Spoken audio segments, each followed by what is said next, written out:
Hey there, I am Rina Bowring. I'm an alcohol freedom coach coming to you with some of the common questions I get asked on this journey to freedom from alcohol. Today's question I'm addressing is, how do I stop feeling like I'm missing out when I choose not to drink? I mean, this is such a great question. I remember when trying to stop drinking that I would try and give up alcohol for, say, Lent, or I'd try to take a break for dry January. Usually, I wouldn't even make it past a couple of days. And often that would be because I would become so fixated on feeling that I was missing out on something. Missing out maybe on fun or relaxation or the taste of my favorite red wine with dinner. That thought process then left me feeling super deprived. And sooner rather than later, because willpower takes up a huge amount of energy, I'd be straight back to drinking. And funny enough, trying to take breaks in this way, alcohol, even more power in my mind, because with every kind of miserable failed break, that became proof that life without alcohol was a boring, miserable existence of constant deprivation, and that I did, in fact, need alcohol to have fun, socialize, de stress, and so on. So, how can we interrupt this cycle and stop feeling like we're missing out when not drinking? Um, I want to share a kind of four-part framework that you can use to turn FOMO, fear of missing out, into JOMO, the joy of missing out. And as with most things in this journey, it starts with the first part, which is awareness.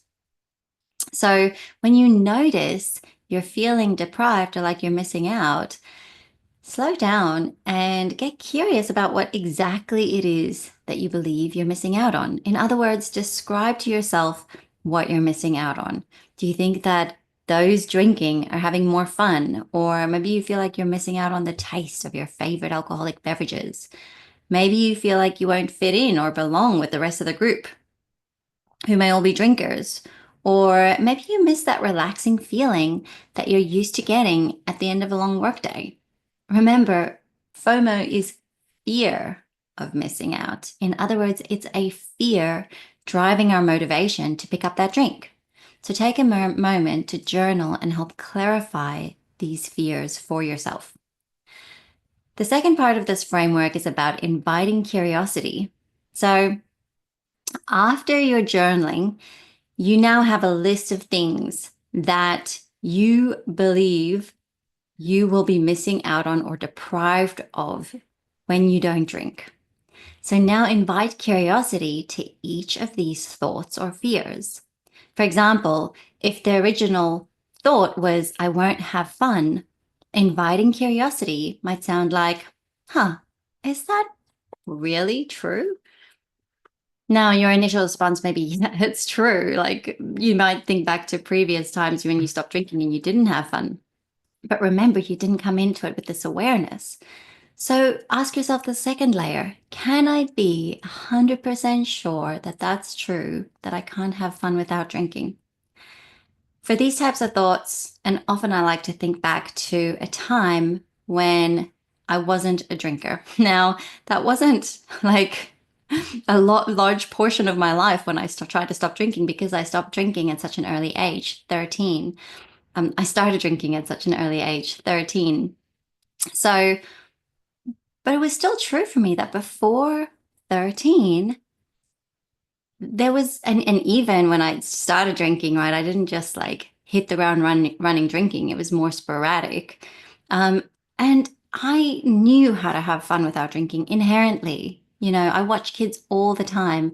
My kids, um, a while ago had a school disco, and it just so beautiful to see kids like showing up and having fun, going crazy, just dancing, you know, feeding off each other's energy, enjoying the food, running around, all without a single drop of alcohol. And this is true for, you know, when we think about relaxation or belonging or connecting or making friends, all of these things inherently are either skills that we can learn or are things that we used to be able to do just fine without alcohol. It's just that alcohol has become coupled with so many of those experiences. So in order to extend some compassion to yourself, when we've often had like decades of associating experiences like relaxation or fun or belonging with alcohol, our brain starts to kind of collapse those things into one,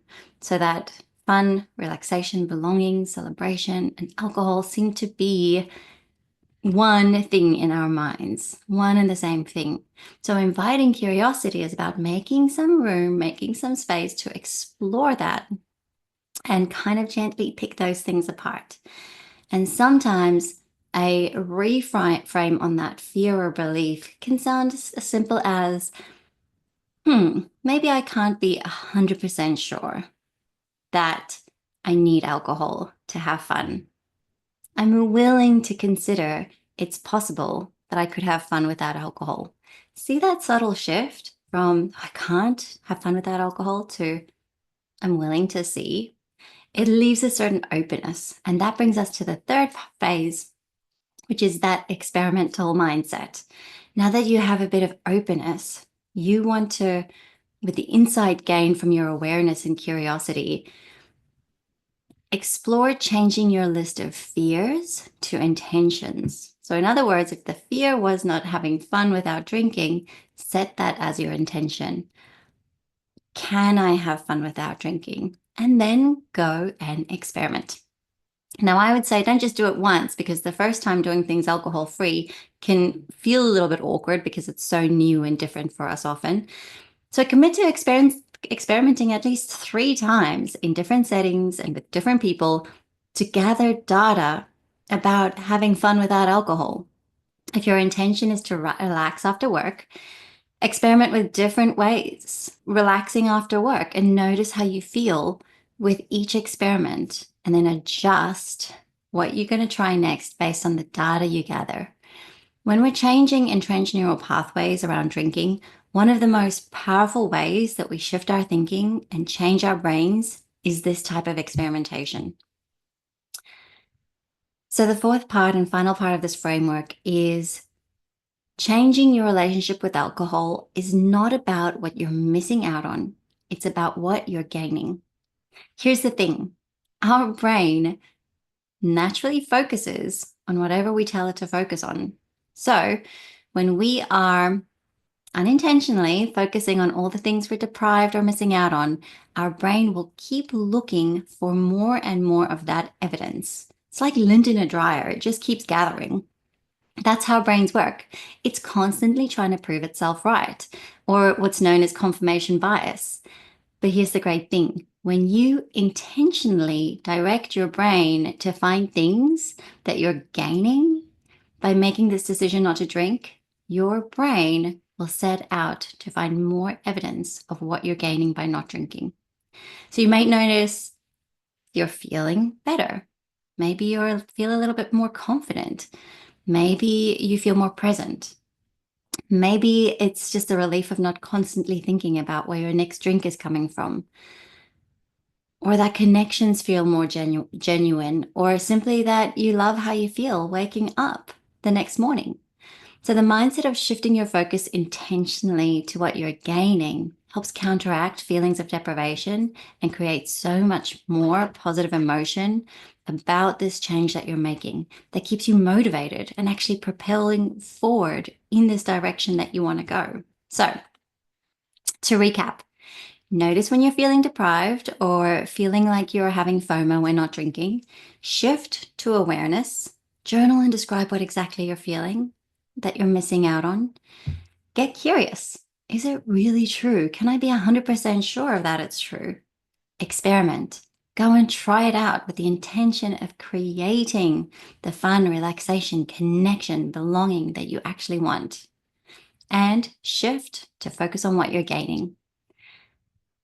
You won't have to do all of this every single time. Sometimes just the awareness is enough to shift the feeling of fear and deprivation, or just shifting to focusing on what you're gaining. Remember, initially, this journey requires quite a bit of intentionality, but this gets significantly easier every time you go and have a deliberate alcohol-free experience. To help you deepen this learning, I've linked a free download for you with the reflection questions to journal through. Feel free to comment below with your insights and questions. And here's to more joy and less deprivation.